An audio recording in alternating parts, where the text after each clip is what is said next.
ভাৰত ভূটান সীমান্তৰ গড়েশ্বৰৰ গ্ৰাছলেণ্ডত 16 বছৰীয়া কিশোৰ নিখোজ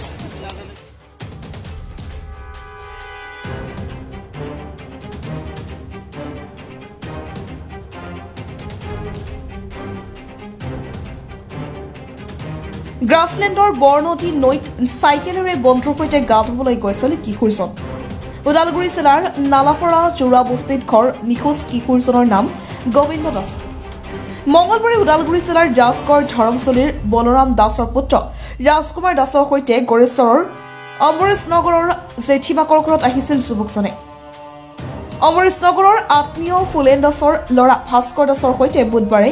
গোবিন্দ দাস আৰু ৰাজকুমাৰ দাসে গৈছিল গ্ৰাছলেণ্ড গা ধুবলৈ আবেলি প্ৰায় 3 বছৰ পাছত গা ধুই থাকোঁতে নৈৰ বুকুত নিখোজ হয় যুৱকজন ঘটনাস্থলীত নাগৰিজনী আৰক্ষীৰ দল উপস্থিত হৈ যদিও সন্ধিয়া হোৱাৰ বাবে উদ্ধাৰ অভিযান চলাব পৰা নাই আজি এছডিআৰএফৰ দল উপস্থিত হৈ উদ্ধাৰ অভিযান চলাব বুলি জানিব দিয়া আৰক্ষী বিষয়াই উল্লেখ্য যে এইবাৰ মেট্ৰিক পৰীক্ষা দিছিল যুৱকজনে আৰু যুৱকজনৰ পিতৃ গ্ৰীণ দাস আৰু মাতৃ মীনাক্ষী দাস কৰ্মসূত্ৰে অসমৰ বাহিৰত থাকে বুলি জানিব দিয়ে বৰ্তমান নৈৰ পাৰত পৰিয়ালৰ আত্মীয়ই টুকিছে চকুপানী ল'ৰাটো মোৰ নাতিয়া হয় এইটো দেউতাকটো গুৱাত আছে আৰু তাৰ মাক আছে আৰু বন্যাক এটা আছে আৰু তাৰ খুৰাও আছে পিছত আলহী খাব আহিছিল ইয়াতে এতিয়া কৈছে এই ইয়াতে কি জাগা তাতে আছিল তাৰপিছত তাৰমানে সিহঁতে ডাঙৰ মানুহ নাছিল সিহঁতে ইয়াতে দোকানত আহিছে দোকানত আহি কিবা পেকেট কিনছে কিনি পেলাই খাইছে খাই পেলাই উঠি গা ধুম বুলি নামা বুলি কৈছো আৰু তিনজন আছিল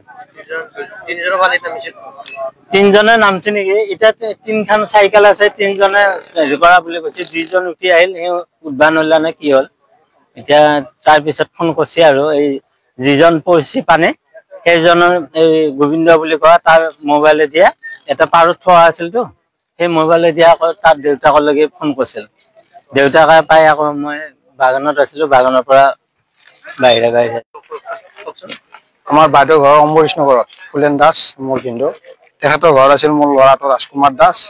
আৰু এইটো যিজন ল'ৰা এতিয়া বৰ্তমান নাই তেওঁ গোবিন্দ দাস ল'ৰাটো আমাৰ ৰাজকুমাৰ দাসৰ মোমায়েকৰ ল'ৰা হয় আৰু ভাস্কৰ বুলি কোৱাটো আমাৰ ভিনদেউৰ ল'ৰা এই তিনিজনে ফুৰিব আছিল ফুৰিব আহোঁতে ইয়াতে বোলে আমাৰ ৰাজকুমাৰ ল'ৰাটো আৰু এয়া গোবিন্দ দাসে গা ধুব গৈছিল গা ধুব যাওঁতে আমাৰ ল'ৰাটো ৰাজকুমাৰে নামা নাই পানীত সি বোলে পানীত নামিলে তেতিয়া বোলে হৰাই গ'ল তেতিয়াৰ পৰা বিচাৰি পোৱা নাই প্ৰায় 3টা 10-15 মানত ফোন কৰি কথাটো কৈছিল মই তেতিয়া আছোঁ আৰু ঘৰটো হ'ল তেখেতৰ ওদালগুৰি জিলাৰ জৰুৱা বস্তি নে গাঁওখন জৰুৱা বস্তিত ঘৰ ঘৰ ওদালগুৰি জিলাৰ জৰুৱা বস্তি আৰু ল'ৰাটোৰ ঘৰত সকলো আছে মা দেউতাক গোৱাত থাকে মাক আছে ঘৰত ভনীয়েক আছে আৰু ককাক আছে এইজন ককাক আৰু সেইজন খুৰাক এনেকৈ আছে আৰু মই পেহেতাক হওঁ ল'ৰাটোৰ বয়স এইবাৰ মেট্ৰিক 16 বছৰ হৈছে গড়েশ্বৰৰ পৰা কাশ্যপ চৌধুৰীৰ report the north east times